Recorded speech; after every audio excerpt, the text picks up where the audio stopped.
Hi friends, welcome to Ftopreview.com. In this video, we're learning how to put your Samsung Galaxy S25 Ultra in vibration mode. So there is no dedicated keys to do that, like OnePlus or iPhones. And how to do that in Samsung Galaxy S25 Ultra?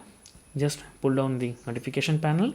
Then you can see the sound bar and the mute switch. Mute toggle is here. This is the mute toggle, and there is three options like ringer, vibration only, and totally mute. So tap once, then it will be vibrate, then it will become to vibration mode, and you can see here there is simple muted mic with vibration. So there is no sound will be coming and only it will be vibrate. So in this way you can easily put your Samsung Galaxy S25 Ultra into vibration mode. And how to identify your phone is vibration, you can look after the battery signal, there is a symbol that no mic with vibration. So that's guys, very simple tutorial.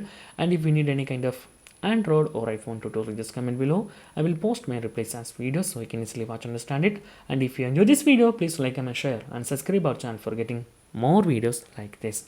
Thank you so much for watching. Have a nice day. Bye bye.